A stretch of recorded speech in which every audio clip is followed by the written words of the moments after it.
Hello, lovely people. I'm Sinead, and welcome. Today we are going to read Alexander, and it is a stripy. I don't remember now. Is he a horse or a zebra? I mean, it would make sense if he was a zebra. So we'll see. We'll find out when I read it.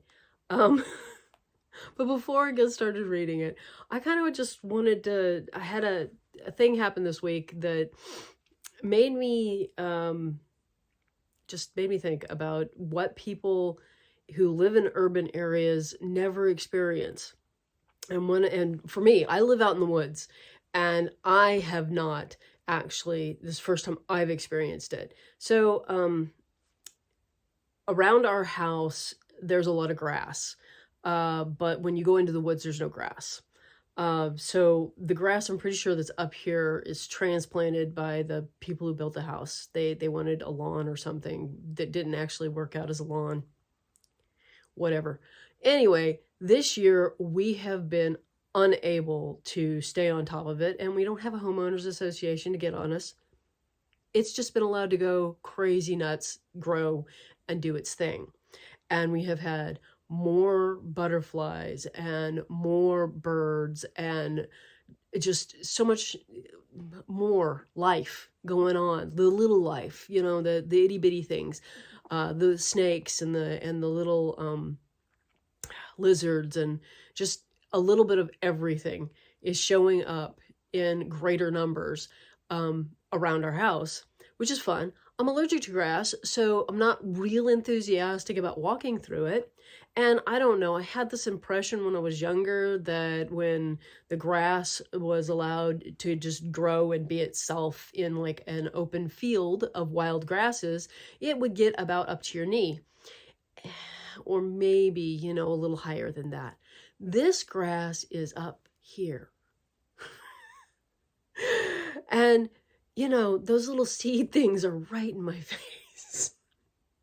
So when I have to go out and take care of stuff, of course, I'm right in it, and it causes lots of sneezing and other issues. And I should be like Joey, and I should put on a mask, but I'm failing at that.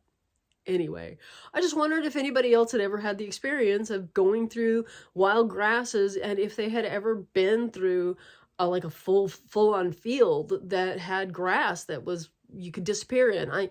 You know, if you were 5 foot, you would definitely disappear in it. 5 foot and under. So, because I'm like maybe 5'4", I might be as short as 5'3" right now. But it's not. It's way up here. Anyway, let me know if you have ever been into a field of wild grass that was taller than you expected, and let me know if you've been into a field of wild grass that was short, like what I expected. Because totally new to me, I had no idea. But let's get on with reading Alexander, shall we? It is by Harold Littledale and illustrated by Tom Vroman. And you're getting this just like if I sat down to read it to one of my kids, having not read it in years. And Radar says he's had enough of my lap. This is another one that has been attacked by the red crayon and is also falling out of its cover. So we've been attacked by the red crayon. I love the stripes. The green and these were red stripes, I think. They're kind of looking more pink these days. It's another Parents Magazine Press. Oh boy, there's a lot of crayon on this page. It was bedtime. Chris and his father sat side by side on Chris's bed. Alexander was a pretty bad horse today, Chris said. His father lit his pipe. Alexander, the red horse with green stripes? Chris nodded. What happened? Chris's father asked.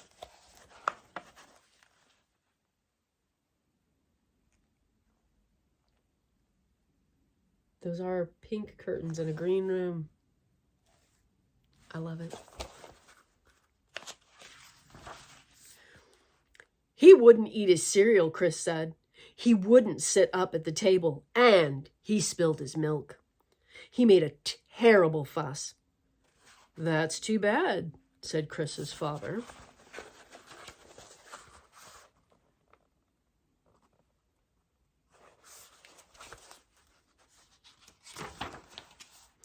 When we went to the park, Alexander wouldn't play with the others. He got scared and ran and hid behind the slide. Mommy said he was surprised at a big grown-up horse acting like that. I'll bet you were too, Chris's father said. Well, sort of, said Chris.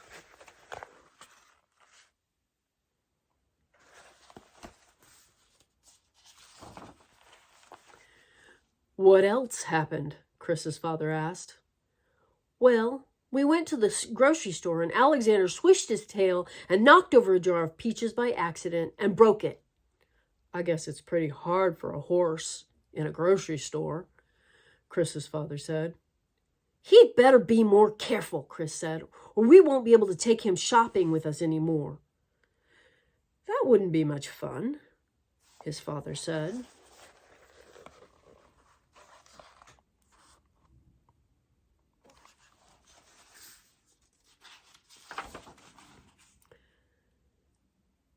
Did Alexander take his nap? Chris's father asked. He says horses don't take naps. They just sit on their beds and play with their toys. Don't they get awfully tired? And cross, too, Chris nodded. Alexander was cross all afternoon. Why? What did he do? Asked Chris's father. Well, Chris said.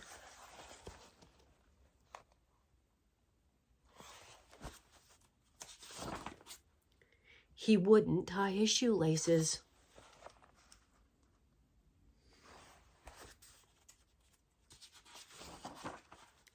And he jumped and jumped all over the living room couch, and even when Mommy asked him not to.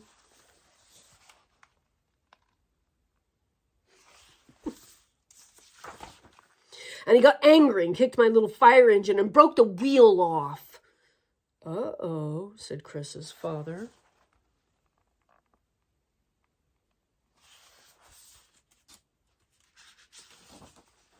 And he splashed water all over the bathroom when he had his bath.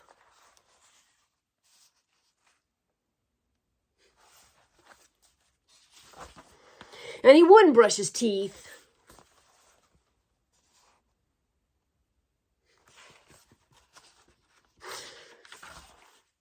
Or pick up his toys. Whew, what a cross horse, Chris's father said.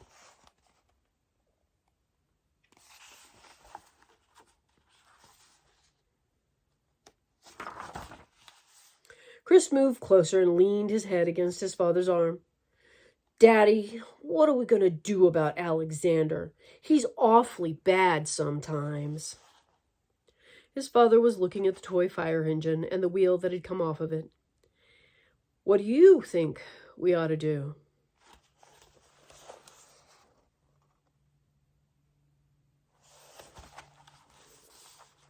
Chris thought a moment. Well, he said, Mommy could make a jail under the dining room table and put him there when he's terrible. Chris's father shook his head. Mommy would never do that.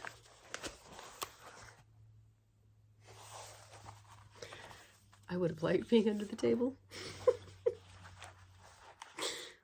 Or maybe you could tie him up to the bed and not let him go for 10 whole days. But Chris's father shook his head again. No, sir, he said. Not me.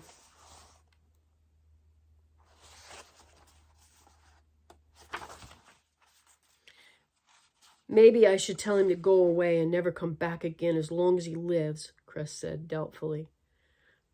I'd miss him, his father said.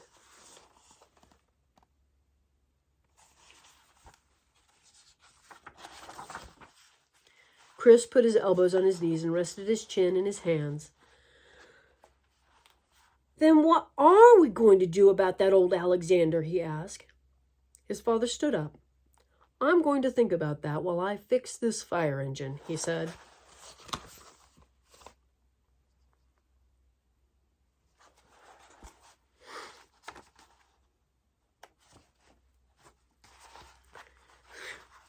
Chris's father went out to the kitchen. He took the hammer from the shelf over the broom closet and a nail from the coffee can under the sink. He set the toy engine down on the kitchen chair, held the wheel in place, and hammered the engine and the wheel back together again. He spun the wheel around a few times to see if that worked perfectly. Then he put the hammer back on the shelf above the broom closet and went back to Chris. "Did you think about Alexander?" Chris asked, trying out the little fire engine on his bed. "I thought and thought," his father said. "What did you decide?" asked Chris.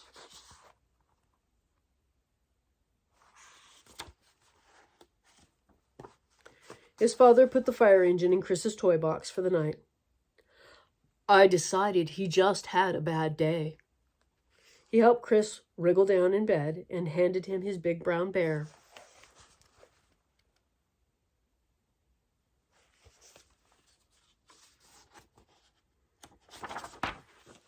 "And I think anybody can have a bad day once in a while, even a red horse with green stripes." He tucked the covers in and kissed Chris on the nose. "You wait," he said. "Alexander will be a wonderful little horse tomorrow." He turned out the bedroom light. "And you're a wonderful little boy, too."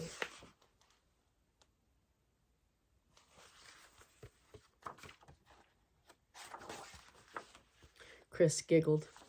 "How did you know I wasn't very nice today?" he asked. His father turned out the light in the hall. "Alexander told me." I'm having a hard time hanging on to the whole book here.